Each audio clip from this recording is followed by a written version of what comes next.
and let's go ahead and switch back over to our main room here, and we'll go ahead and begin.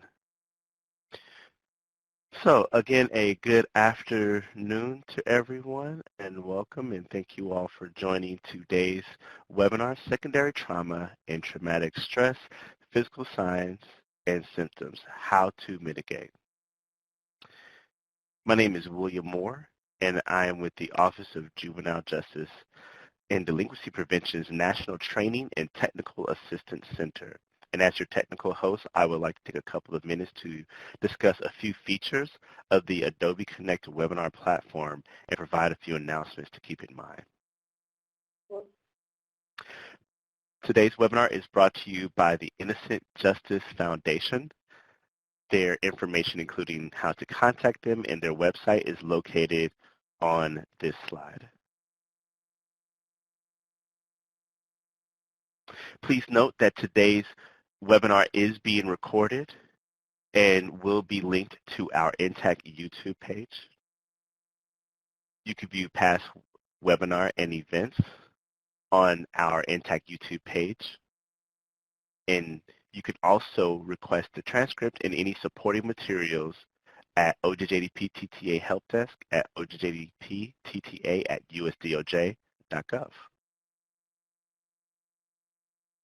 For those wishing to download a copy of important documents and resources related to today's webinar, including the PowerPoint, you may do so by locating the Handouts pod directly above the chat area.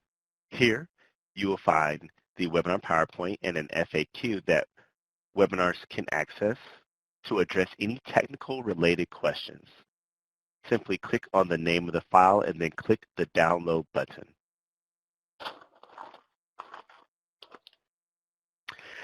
At the end of today's webinar, there will be a Q&A session where the presenter will address some of the questions that are posed during today's presentation. Please type your questions into the chat box as they arise.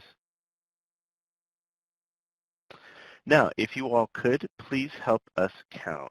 For those participating in today's webinar as a group, please take a minute to help us count. If you're viewing by yourself, there's no need to type anything at this time. However, if you're viewing in a group, meaning there's more than one person with you, please type in the total number of additional people in the room with you today. If you're viewing alone or by yourself, there's no need to type anything at this time. However, if you are viewing with additional people, you may type in the additional individuals that are in the room with you today. Please note that you will receive a certificate after today's webinar. Attendees signed in will receive an automatic certificate from Adobe Connect in a thank you email. However, if you're attending in a group, please note that attendees joining as a part of a group should download, in conjunction with the signed in attendee, the group validation form from the Handouts pod. You'll download that form. You will complete it with the additional people that are in the room with you today and send it to OJJDP-TTA@USDOJ.gov to allow for those individuals to have additional access to the certificate who are viewing in the room with you today. Also, another note, please note that if you are deaf or hard of hearing joining today's webinar, please note that we do have a captioner on. The caption is located at the very bottom here where you will see live captioning of today's webinar. But also note that I am putting in the chat box a link where you can simply click on that link and it will take you to a window where you can view a large screen of the captioning for today's webinar.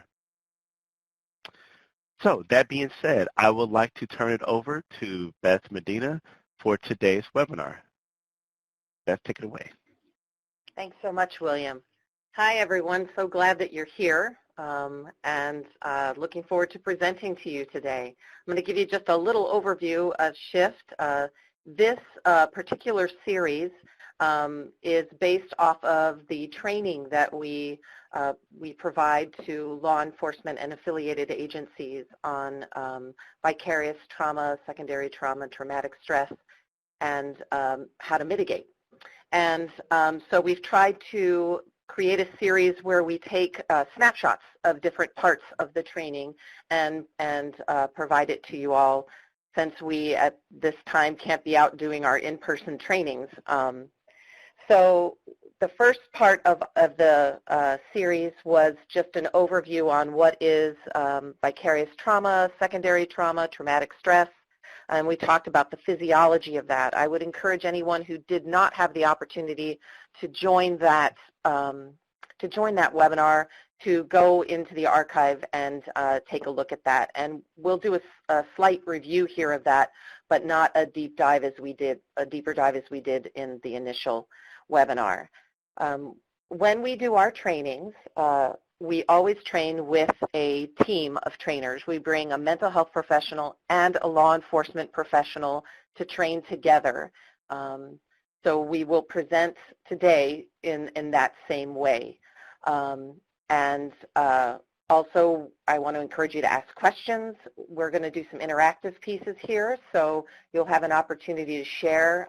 But also, if you have any questions, please feel free to ask them, and we will get to those questions later on in the presentation. When we look at when we teach our class, we look at the trainings, we look at the trauma over a 5-domain area. So we look at the physical signs and symptoms of trauma, cognitive, the emotional, behavioral, and the worldview. And so each of those are going to be presented separately. Today we're going to be looking at the physical signs and symptoms of trauma and traumatic stress and how to mitigate for those. And we're going to talk about those from a personal perspective and also from a relational, like how does it affect a team? How does it affect a family? So without further ado, I'm going to turn it over to our intrepid trainers. They're going to introduce themselves a little bit, and we're going to dive right in. I will be on the chat board here, and again, please feel free to ask questions. Really happy to be presenting here to you today.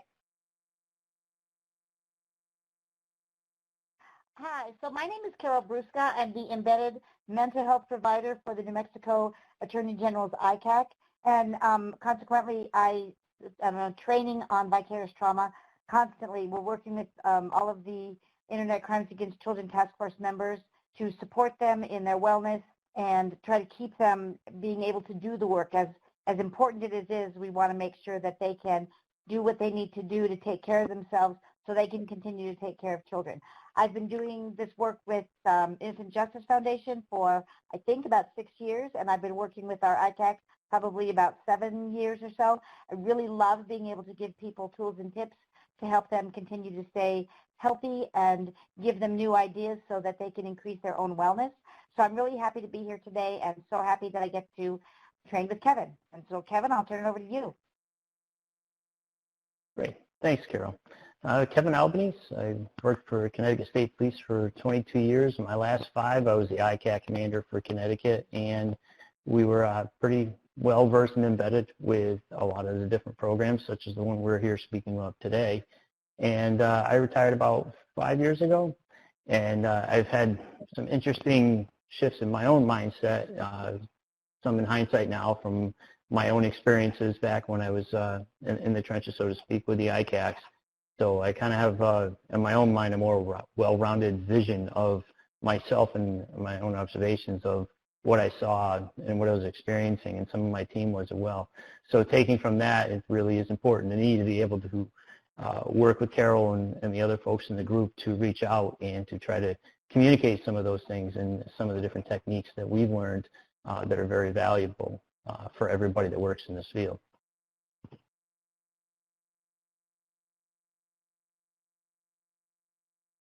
Okay, so today our objectives. Introduction to vicarious trauma and traumatic stress.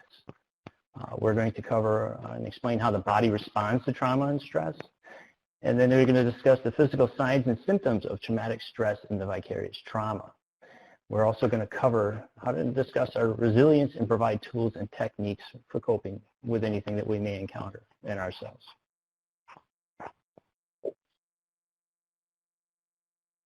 And so what is vicarious trauma?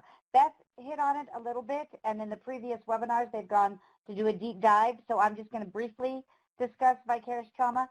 Vicarious trauma is what can happen. It isn't automatically going to happen, but it certainly can happen if you are experiencing or witnessing someone else's trauma. So if I am in any kind of role where I'm doing work with trauma victims, then I can potentially become traumatized by hearing or seeing or reading about their trauma. And this can happen whether I'm a member of the jury on a court case, if I am an Internet Crimes Against Children task force member, if I'm a therapist, if I'm an advocate, if I'm an attorney working on really intense cases. So vicarious trauma can happen to most anyone, depending on their level of experiencing or witnessing someone else's trauma.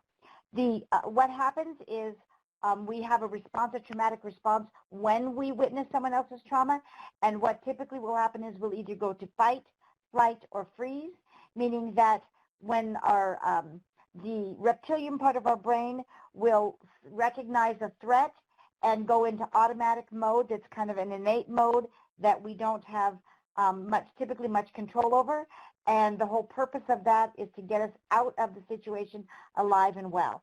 It's not something that we think about. Actually, during this time, the logical part of our brain shuts down and we just respond, and the whole purpose of this response is to get us through the situation alive.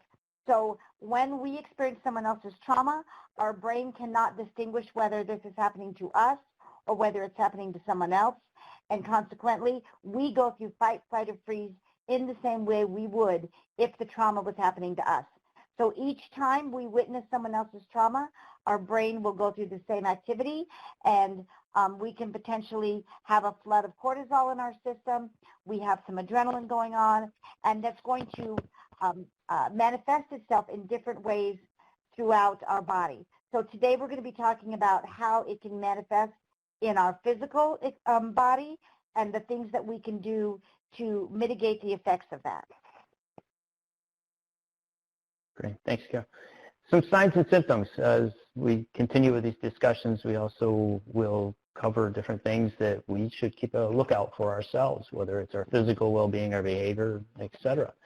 And you may identify some things that you may experience yourself, and it will be varying degrees. Some may be small, some may be more advanced. And the key thing to remember when you are looking at any of the signs and symptoms is how is that compared to your normal existence? You know, is something higher than it should be? Is something starting to stand out?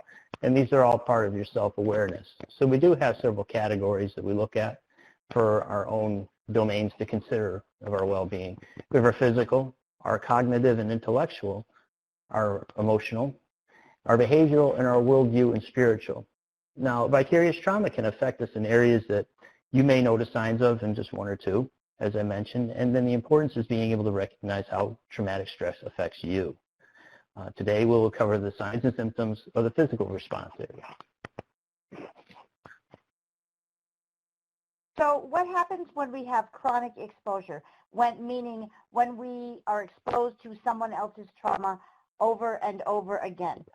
Typically, what we would hope your normal response would be is that you witness someone else's trauma, whether that is hearing a story of a client that you're working with or working on a case of an individual that was very traumatic, or in your own personal life, seeing something that happened to someone else. If it's a normal response, what will happen is you will see that, witness that, that trauma, and then it doesn't stick with you, and it doesn't pop up in your brain later on. So you see something that's really horrific, you witness it, and then the next day it's not sticking with you anymore. A warning indicator would be that you witnessed something in whatever form that was, whether hearing it, seeing it, reading it, and then intermittently it comes back to you. So you might be you might have witnessed something the day before, and then you're making breakfast the following day, and you have images of that experience pop up in your head. Or maybe you have not been thinking about it, but it pops up and then it doesn't go away, or it interferes with your daily activities to some degree. But then over time, it gradually goes away. A trouble indicator would be something where it's persistent, so it doesn't go away, and then it's very, very intrusive, and you can't get the feelings, the thoughts to go away either. So for me, and each of us is going to be very different in what our normal warning and trouble indicators. For me, I knew when I was working with an individual several years ago that it was a trouble indicator for me, because I was working with a woman who had been raped multiple times, and it was the anniversary of one of those rapes, and she came to my office to get some support because she was very anxious and tearful and really needing to get a plan in place. I sat with her for about an hour. We came up with a strategy. She talked through what had happened to her in the past, and unfortunately for me, she was a wonderful storyteller, and what she was telling me I could imagine in my own head. So after the session, she left. She went about her day. She was feeling much better than when she came in because she had a plan and she'd been able to really get some support. But me, on the other hand, I was still thinking about the story that she had told me, and it wouldn't go away. So after she was gone, I had my next client come in. That next client didn't really get much of my attention because the previous woman's story was coming back to me, and I could envision what she was telling me, and I couldn't redirect my focus. And then my third client came in, and the same thing happened. And as a therapist, one of the first things that you learn is how to hold a space for someone and not carry that one person's story to your next session. So it's kind of like you take that person's story, you put it in a box, and it makes you available to be there for the next individual that comes in. For me, this was a trouble indicator when I couldn't put this first woman's story away when I went to the second and third case. Now, for some people, this would not be a trouble indicator because maybe someone's trauma sticks with them for a day or two. But for me personally, this was a trouble indicator. So I knew that I immediately needed to do something so that this story didn't continue to stick with me and cause any long-term harm. So I got up and I did all the things that we talk about when we're talking about vicarious trauma. I got up, I had some water, I walked around to get rid of some cortisol, I had a little snack, I went outside. When none of those things were really helping, I went and talked to a coworker. Now, when I talked to my coworker, I didn't tell them the details of what my client had told me. I just explained how it was making me feel, and they were able to kind of walk me through it, and just being able to express how I was feeling helped to mitigate that. So typically, if you're having experiences and they stick with you longer than other experiences do, that might be something that you want to look at. And really, if it's something that's sticking with you very strongly for over 2 weeks, that's something that you want to get professional assistance in.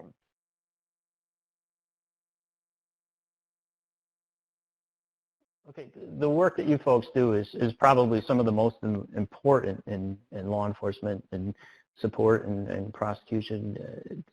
Anywhere else in this field, a lot of people look up to you for the work that you do. In addition to that noble role that you have, you do also carry the burden of certain other parts of that you may or may not recognize on a daily basis. There are certain compounding factors that you may experience, never spent or identified or thought about until somebody points them out. And then as I cover a few of these, you might say, I can relate to that. We do experience that here in the office. The insufficient resources, I know from my own experiences when we were tasked with investigations, whether they were coming in from CyberTip, assisting other agencies, or our own self-initiated cases. We didn't have enough people, we didn't have enough equipment, and there wasn't enough hours in the day for us to handle everything. We also found that, for example, with CyberTips, many cases that we never got to, where we found ourselves triaging CyberTips because with a 10-person staff and hundreds of, at times many hundreds of CyberTips that would come in alone, we had to triage those and what information that we had to develop a case, or move forward with a case, or if we felt that there even was a case. if there was any relevancy to it. But when we're doing that, we're actually triaging people and potentially victims. So it may not seem like much at the time, but in the back of your head, you may realize that you're actually have a lot going on in the back behind your normal daily activities that are these hidden responsibilities and things that can compound and may affect you in some ways. And then at other times, we might have a good case. We might find things that may be really relevant and we really want to move forward. And we just can't find that individual, or we can't find that particular case where, you know, there's any information for us to move on and something that we can do with it.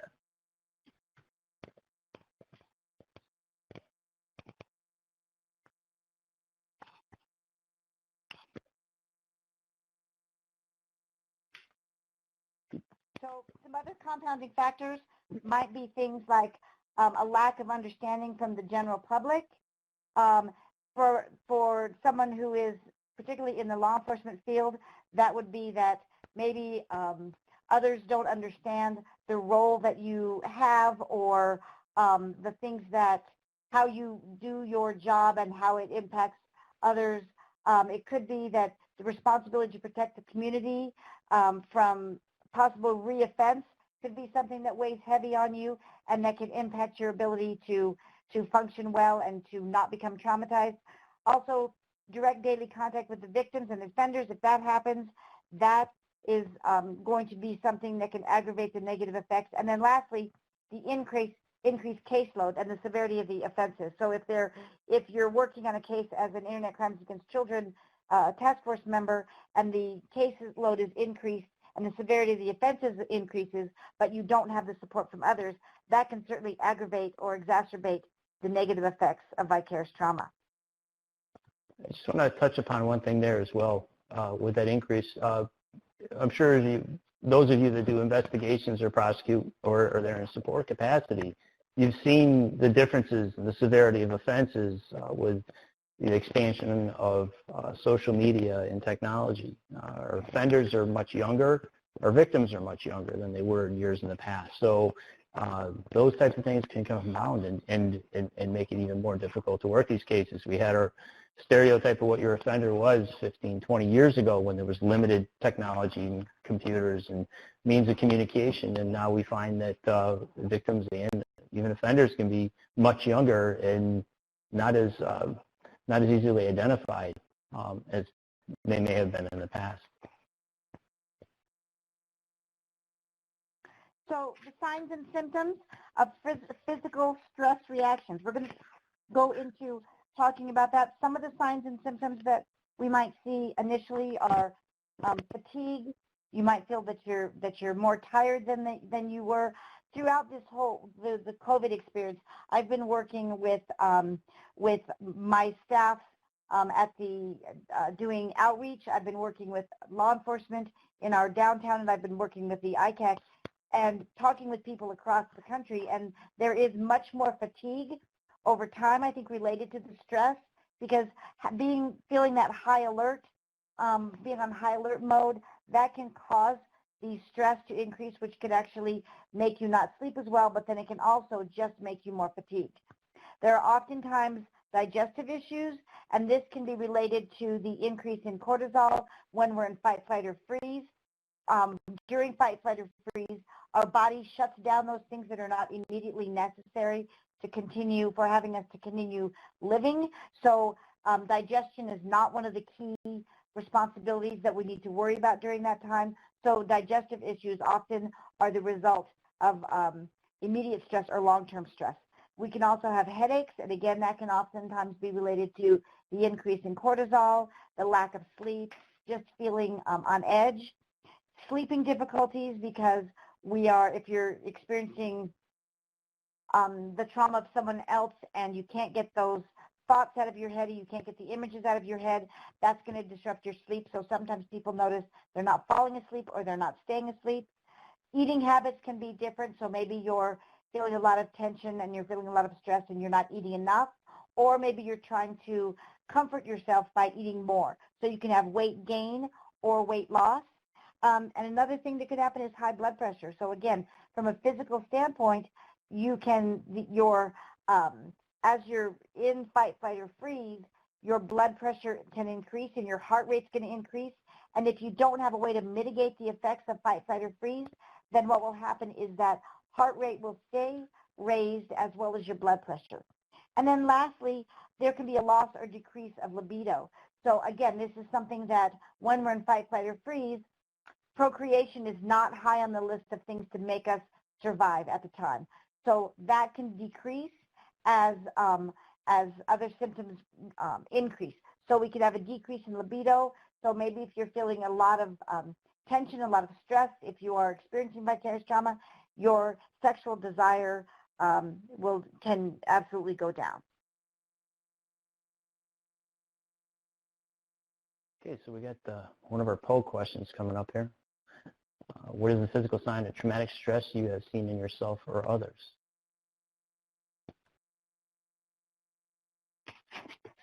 So sleep sounds like it's high on the list. Overeating, yep, fatigue, absolutely. fatigue. Yep. Those are some great answers there. Yep. Anger is one, absolutely. Lethargy. So it seems like, not that I can calculate as quickly as you're going, but it seems like fatigue and lack of sleep is high on the list of what people are experiencing.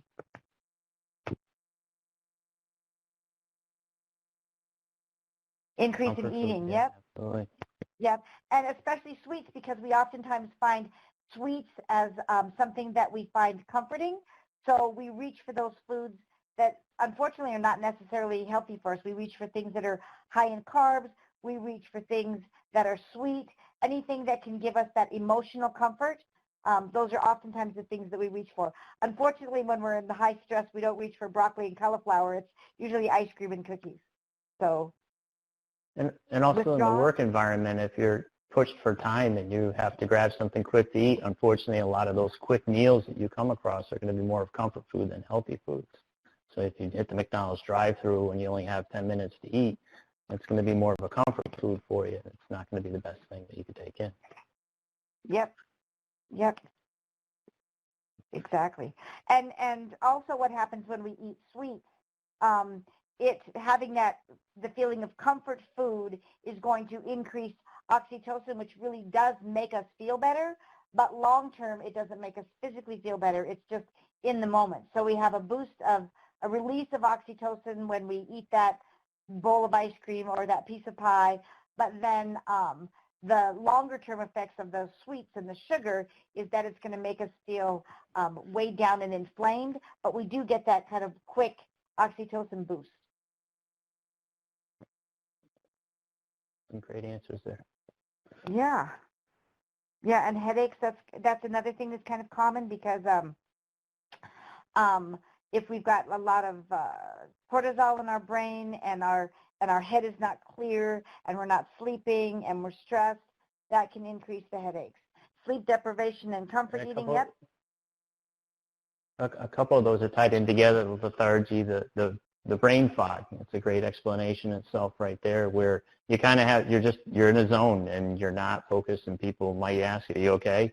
And you're just kind of like, you're tuned out, and it's just because, you're at that point where you can't concentrate, and then, it's getting disruptive as far as all the other things you have going on that you should be working on, or even family members, et cetera, your interactions.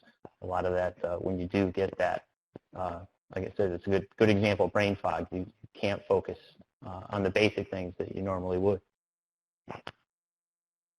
Here, maybe it was here, but I just didn't see it. Another thing that can happen along with us craving sweets is we can sometimes become dehydrated. If we have a great deal of cortisol in our system, that can lead to to dehydration. So that's one of the reasons that we always encourage people to make sure that if you're in a very stressful situation, that you're drinking plenty of water, because that water can help to get rid of the dehydration, and it can make you, it can clear some of that fogginess, some of that inflammation, some of that heaviness that you're feeling. Okay, so I think we can go for our next slide. Great.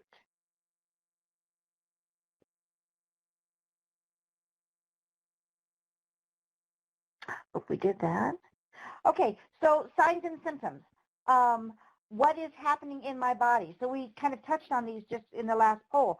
Digestive problems happen because when we're in fight, flight, or freeze, then we know that our digestion is not the most important thing going on, so that digestion often becomes kind of tricky. It's not as smooth as normal. We might notice that we're feeling kind of gassy, or our body is just not working in the way that it normally does.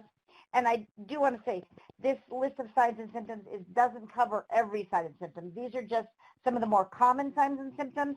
So this is something that you might experience, but you might experience something a little bit different, or you might have some of these and not others. But this list is not exhaustive. It's just the most common ones that we see, so we touch on these. Headaches, again, that can be because there's cortisol in your system, and that makes it harder to sleep, harder to think. You've got that brain fog that Kevin talked about. You have, you're just feeling more irritated, and all of those things are going to increase the likelihood that you'll have a headache. There can be weight loss or weight gain related to our eating and our slowed down digestion. We can have fatigue, aches, and pains. Again, that can relate to the cortisol. That can relate to the stress not allowing us to sleep, or our sporadic sleeping. It can relate to other issues, such as we just have been pushing ourselves to try to get through whatever it is we're feeling emotionally, and our body gets to the point where it's just fatigued, and no matter how much we sleep, it doesn't seem to give us that restful sleep that we need. So sleep disruptions or difficulties when you go to bed and your whole day is the minute you lay down and you're thinking, it's my time to go to sleep, it's the restful time, everything that happened during that day is replayed, or the particular incident that you experience is replayed again and again and again, witnessing whatever trauma it was that you witnessed, again, you can't shut it down, so your brain just doesn't shut down. Or sometimes what happens is your brain will shut down enough to go to sleep, but then what happens is you wake up in the middle of the night, and then you can't go back to sleep, and then it's dark and it's the middle of the night, and then you're worried about getting sleep, and then on top of that, you've still got the situation where you're thinking about or picturing the trauma that you witnessed from someone else. So all of those things together are going to impact your sleep. And then again, like I talked previously, the high blood pressure. So our blood pressure is going to increase absolutely when we're in fight, flight, or freeze. And if we're not mitigating those effects, it can continually stay high. So if we're not eating right, we're not getting enough sleep, our body is full of cortisol, we're neglecting those things that are healthy for us, like drinking water, like eating healthy foods, like getting plenty of rest, that's going to increase our blood pressure. And then again, the loss and decreased libido, that will happen if our body is full of cortisol, we're very preoccupied, we're under high stress, our libido obviously will decrease. And there can be an impact on arousal. And we always put this slide in because not many people will ever mention this or bring this up, but it does happen. And we want to make sure that we talk about it, because we want to normalize it and let people know, particularly if you are working on internet crimes against children cases, and there's oftentimes what happens if you're working on those particular cases, then there will be some images of child exploitation, but there can be images of adult pornography as well, or a mix of the combination of those. So just like when we talk about fight, flight, or freeze, it's our brain responding without thinking. When we see something that is sexually arousing, again, our body just responds. So if you're with your partner, and you want to become intimate with them, you don't have to tell your body, okay, body, now's the time to whatever you want it to do. It does it naturally, it does it instinctually, and it's not something that we think about. In that same way, if you are reading something, or if you are witnessing something that through video, if you're hearing something and it's sexually arousing, you might become aroused by that. This is a normal response because, again, it's not that you are thinking about it to become aroused, it's just your reaction.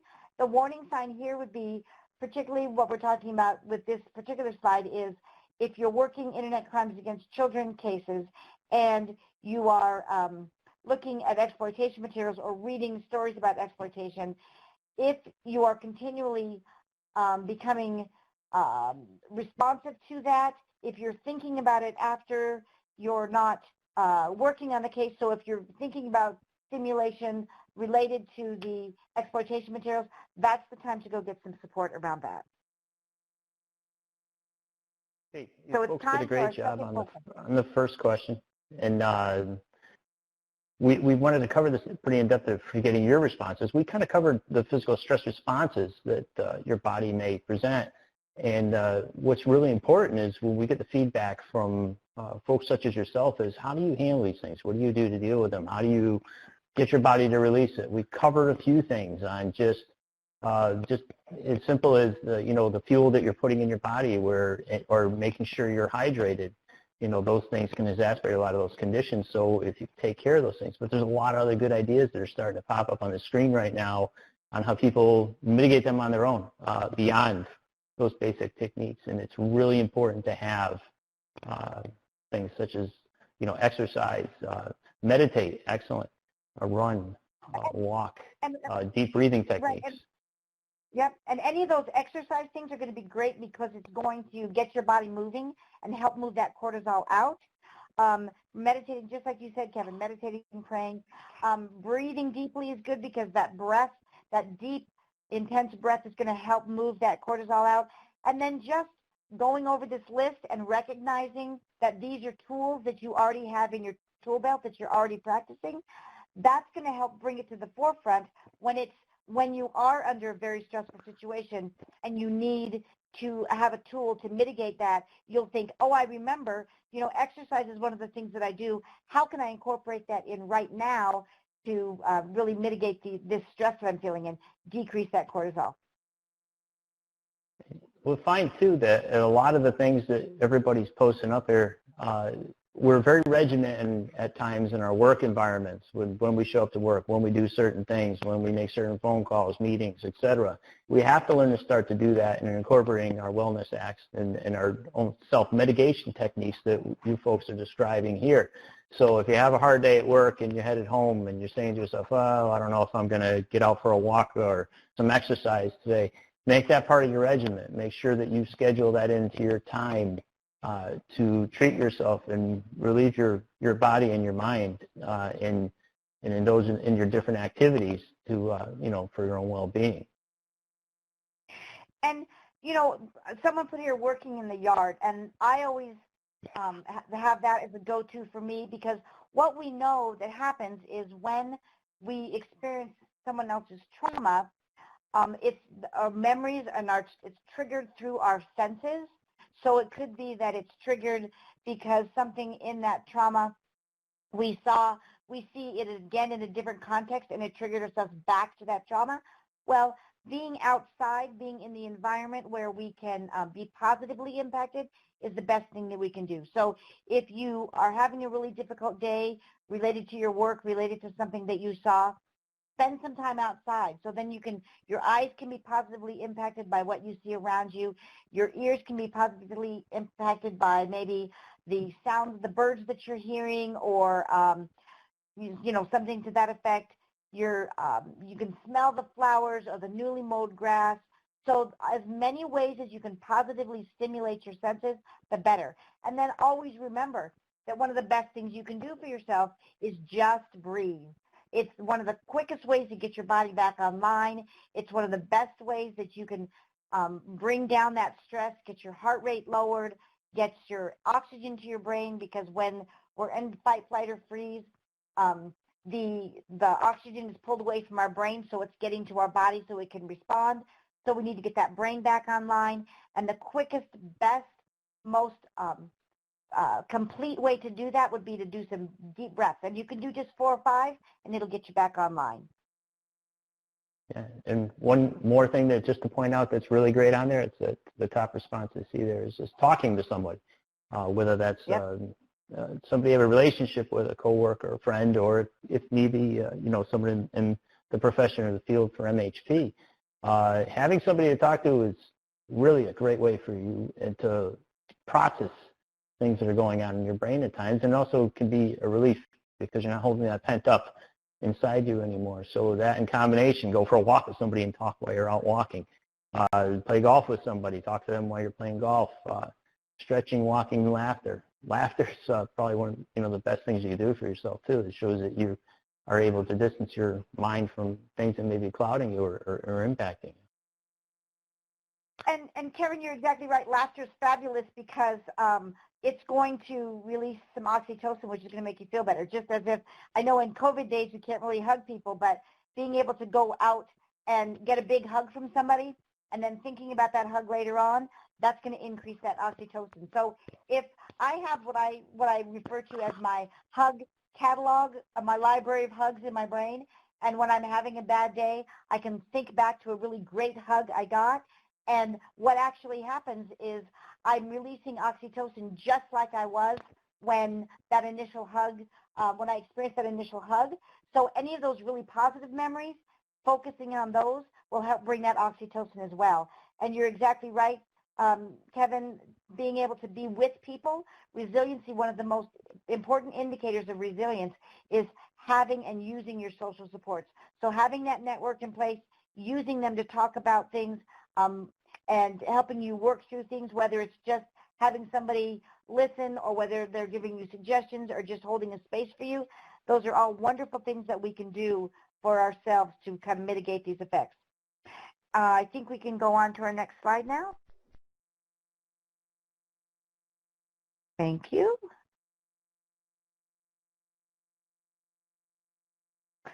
So some of the stress reduction tools that we can use, making sure that you're drinking lots of water. I mentioned this before. Whoops, it just went back.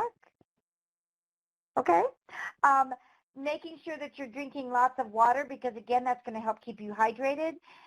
It's going to make you just feel better overall because when you are dehydrated, it can make you feel sluggish and tired and not feeling like you're in the groove so much. You want to eat for protection and recovery. So what we mean by that is under stressful situations, then you're going to need more lean protein because you burn more lean protein. You burn more vitamin B. So make sure that if you know you're going to have a stressful day, take some healthy, low-fat, high-protein snacks in with you because really what you put in your body really does make a difference. If you're filling yourself up with McDonald's, like Kevin said, you're going to feel sluggish and you're going to be dragging and you're going to get that big slump that's going to make you tired. If you're filling your body constantly with nuts, if you're not allergic, obviously, nuts, lean proteins, maybe a little bit of cheese here and there, some fresh fruit, lots of water, you're going to notice at the end of the day you have some energy left. Kevin, was there anything you wanted to add about? Look at it almost like, yeah, if you look at it almost if you went out and bought the most expensive sports car you could find, and then you do no maintenance on it. You put the worst gas in the world in it, you let the tires go bald, you don't change the air filter, never change the oil, and you just run it and run it and run it in the ground. Even though it's probably one of the nicest cars anyone's ever seen, could be the most impressive performing car, but you're not doing the maintenance on it to make it run right, to have its full potential. So as Carol mentioned on a lot of those different things, the fuel that you're putting in your vehicle, your body, is key and essential to it running optimally. Now, if you are drinking a lot of water, that's great. If you're not, start. Because I used to drink coffee throughout the day, and I experienced a lot of things that probably weren't where they should be. You know, I had lack of sleep and at times couldn't focus. And a lot of that I attributed, one was some of that to stress, but part of it was just because I was dehydrated. And then I found that, you know, when I was trying to get myself back on track, I needed that water to flush my body of toxins, to get my heart rate to feel like, even though it really wasn't high, it was a little bit higher because my body wasn't running correctly, just like that sports car. Right. That's great. A great analogy. Some more things that are so important, sleep. And I talk about sleep hygiene every single time, and I'm going to kind of put it in a nutshell because I could go on for hours and hours about sleep. But you want to limit the screen time before you go to bed. You want to make sure that you are not looking at the screen just before bed because oftentimes if you've got a phone that you're looking at, the blue light is stimulating, so that's not good for you. But then also typically when we're looking at our screens just before bed, that is going to be stimulating to our brain because we're looking at emails, we're looking at the news, we're looking at things that are going to be stimulating our brain, not slowing our brain down for sleep. Make sure to have the room dark and cool so that it's more conducive to sleeping.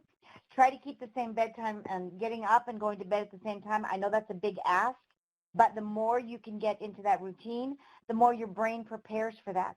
Try to keep your bedroom really for sex and sleep only. So if you have a tendency to do your work in your bedroom or have everybody come in the room for game night or whatever could be going on, those things are going to train your brain that what happens in this bedroom are X, Y, and Z.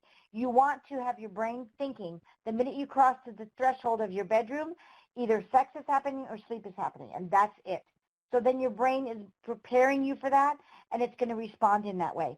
Make sure that you keep a notepad by your bed so you can write down the things that you're thinking about before you go to sleep so your brain doesn't have to hold on to that. Once you've got it written down on paper and pencil, your brain can let go of it. And then also you've got that pad of pencil there if you wake up in the middle of the night. So do your to-do list before you go to bed so you're not thinking about it. And then, you know, just really trying to, if you're going to watch TV, do it in a different room and then come to bed. Try to have some nice, calm, soothing music going or no music at all. And I have had I'm guilty of the TV part, and I've incorporated that in some of our trainings before where I fell asleep with the TV on and woke up to the craziest dreams of, you know, ShamWow and all these other things because, you know, in the back of my brain's processing what it's hearing while I'm trying to sleep, and, you know, infomercials and everything are running all night, and I didn't get good sleep. And, you know, I slept, but my brain didn't rest the way that it should have during a normal night's sleep without any disruption. Well, and another thing that, you know, to think about is if you're having a problem sleeping, one of the quickest ways, again, I talked about this previously, one of the quickest ways to relax and get yourself in a good space is just lay there doing some deep breathing, doing what we call belly breathing, which is the kind of breathing that you did as an infant, and that as we get older, we kind of move away from that. But it's just really focusing on filling your belly up with air and then releasing. Don't move your shoulders up and down, but just focus on your belly breathing.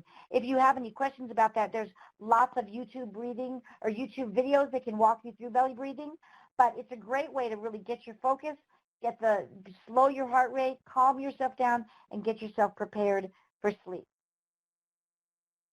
And I don't make any money on it or anything like that, but I always mention in the classes because I'm not affiliated with any sort of company. But I take Calm, which is a magnesium-based product that helps my body relax, the muscles relax, and has a little bit of melatonin in it as well.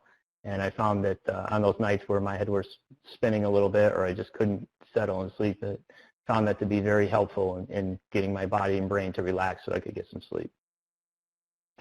And here's just some sleep apps. You know, I'm not going to go over everyone in great detail. These are apps that you can use to really help you get some better sleep. I had not, Headspace is something that it's been around for a very long time. Noisely is one that I had not heard about. And you can mix and match different sounds to create your perfect sound environment. So if you go on there and you kind of look at what they offer, then they can create special combinations of sounds that will help put you to sleep and keep you to sleep. I'm not sure if I'm pronouncing this right, Paziz, that's a special tool that you can use. Again, it's an app, and it's using sounds as well as music to help you really focus. Again, it's just kind of a different app that can help you go to sleep, and it's wonderful being used to treat insomnia and the causes of insomnia. So try to take a look at that one. If you want to look at that, there's Slumber, and then there's one that I have used in the past called 10% Happier. And right now they have on their app, they have a coronavirus sanity guide, and it's actually free. So with this app, it's going to help you actually become what they say is 10% happier. So what they do is they have guided meditations, they have podcasts, they have all sorts of talks that you can listen to. So all of these are things that can help you relax, calm down, and then that can help you get a better night's sleep. So you might want to just run through these if you're going to print out these slides. Check on your phone to see what is a good match for you. Like I said, like Kevin said, Calm there's a Calm sleeping app, but there's also the Calm that he takes to help for sleep. But any of these apps that you can try are things that will help you by either having sounds or maybe someone that does a guided meditation that can help you kind of walk through a process of relaxing, or they can walk you through going to a safe place or just on an adventure that will help relax you. And then there's the meditations that will help, and there's the sounds. So there's multiple things that you can try to help really slow yourself down and allow you the opportunity to get a better night's sleep. And if you are struggling with sleep, I would highly encourage you to at least try these. And if none of these are a good fit for you, if you just go into whatever your app store is and look for sleeping apps, you're going to find some that will actually to meet that need, because there's so many. I know at night when I'm struggling to go to sleep, I have some nature sounds, and often it's ocean sounds that really kind of lulls me to sleep. So I can lay down, I can do some deep belly breathing, I can listen to the sounds of the ocean, and then fairly quickly I'm sleeping. And if I wake up in the middle of the night, I'm still hearing those ocean sounds. So, and starting the belly breathing again puts me right back to sleep. Two more quick things. In these techniques that we're covering with this, they may be useful for your family members too, who've been locked up at their house for however many months now. I know my kids have got way off their sleep schedule, where I kind of reel them back in with some of these techniques here, and one of my daughters is using the 10% Happier app as well. So things that may be useful for you, it may be beneficial for them for different reasons, and that's definitely something to consider or think about implementing at home. And, it seems like this might be kind of a contradiction, because I said earlier, make sure that you're no screen time before bed, and now I'm telling you to have screen time.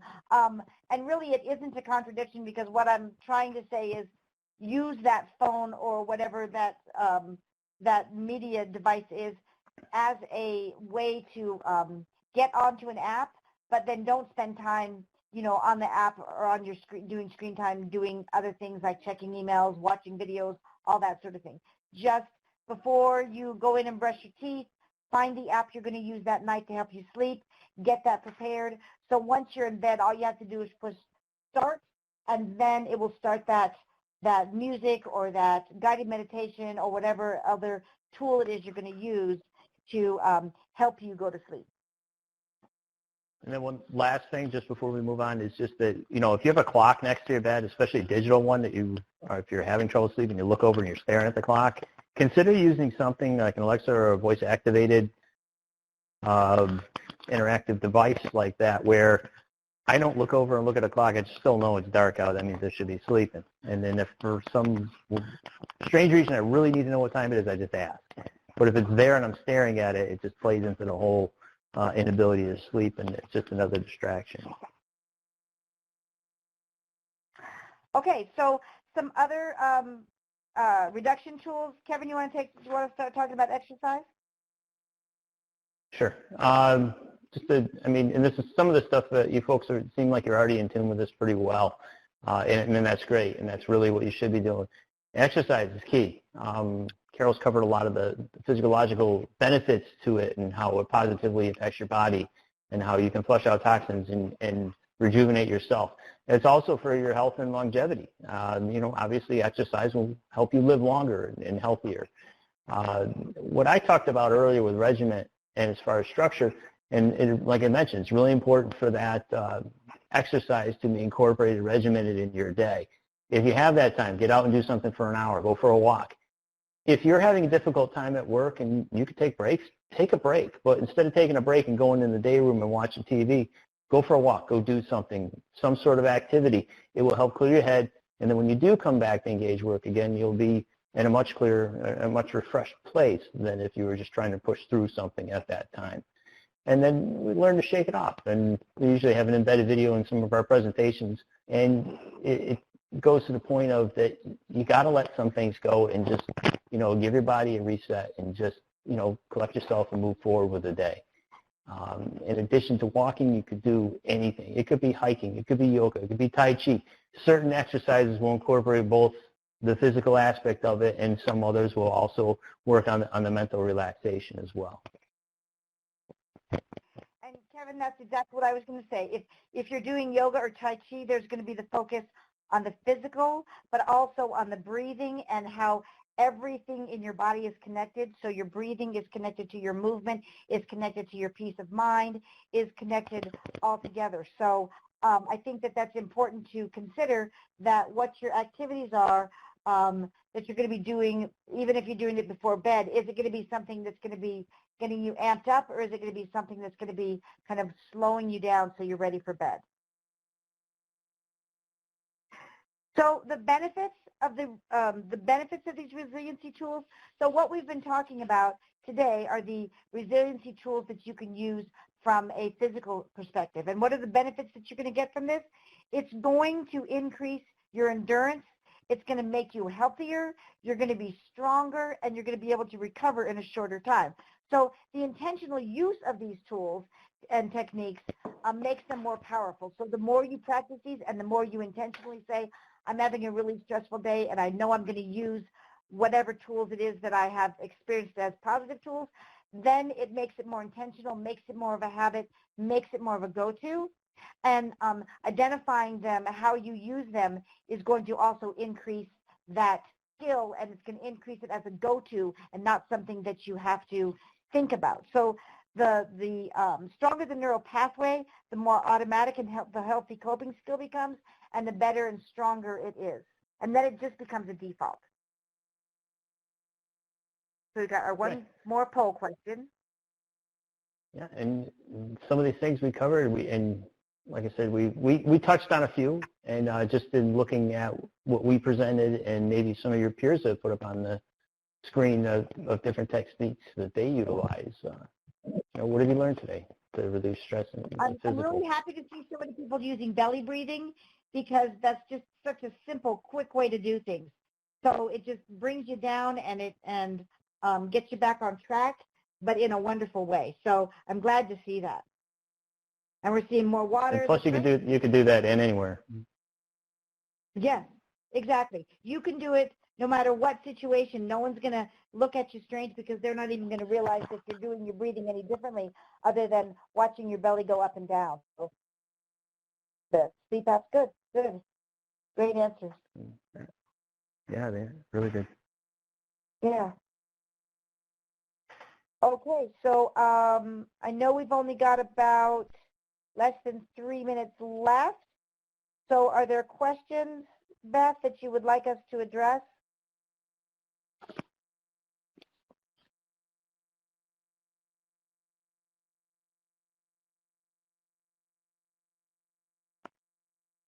Okay, here's our, let me see if I can see any questions. So tips for those who work the midnight shifts.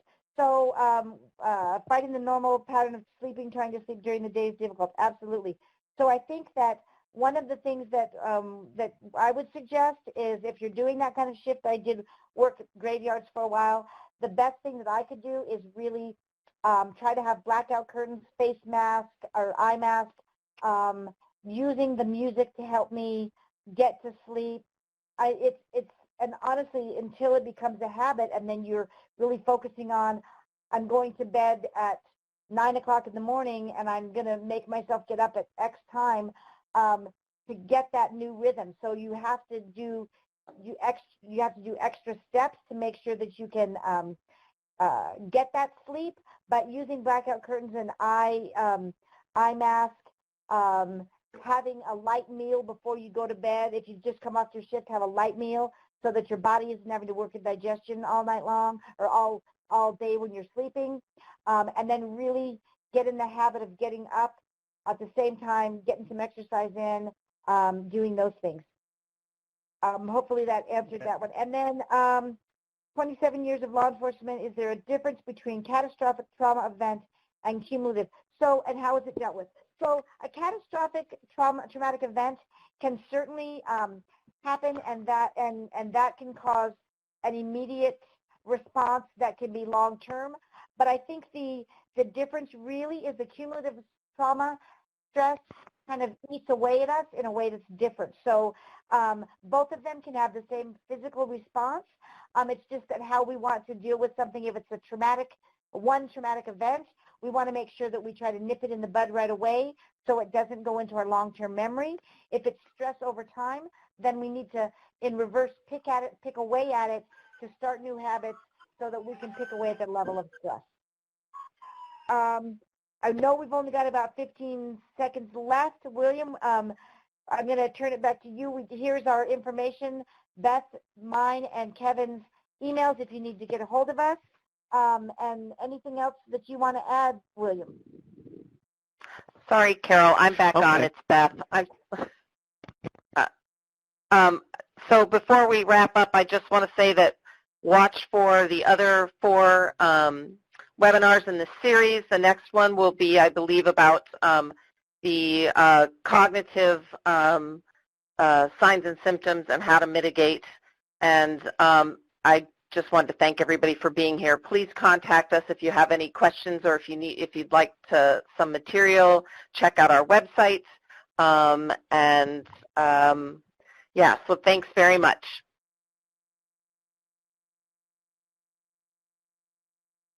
All right, fantastic, and thank you to Beth, to Carol, and to Kevin for such a wonderful presentation. Before we do end, I did want to just go through a couple of quick slides with everyone just to wrap us up here. First, if you would like to get in contact with OJJDP's INTAC, please note our contact information on this slide.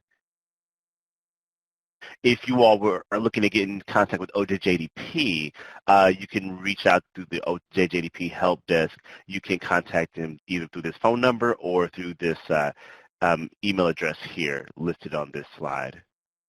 Do you have a training and technical assistance need? If so, you can go through the TTA 360 platform through the website listed here where you can submit a request for training or technical assistance. Please note that, again, this webinar is being recorded and will be placed on our YouTube channel, INTAC's YouTube channel. You can contact the help desk for transcript or even any supporting materials. Please take a moment to review the disclaimer here. And as mentioned earlier, please note that we do have a couple of other webinars coming up. We have a webinar on June 30th coming with our colleagues with the National Gang Center. Again, the other webinar that's part 3 in this series coming up on July 2nd. These registration are live now. So you should be able to register through these links here. And again, as it was mentioned earlier, the consecutive or continued portions of this webinar series are indeed coming up on July 9th and July 23rd. The registration links are available and live for these webinars as well. Please sign up for them as soon as you can because these webinars do fill up and reach the limit pretty quickly. So please do sign up as early as you can. And then lastly, before we wrap, just one last poll question for the folks that are remaining on. How do you plan to apply the information from this webinar in your work? Note that this is a question that has multiple select, meaning you could check all that apply. So if more than one of the options here do apply to you, you may indicate it here. So again, on behalf of OJJDP's INTAC and our colleagues with the Innocent Justice Foundation, please thank you all very much for coming out to today's webinar and for participating. And we look forward to seeing you all on the next webinar. Take care and have a great afternoon.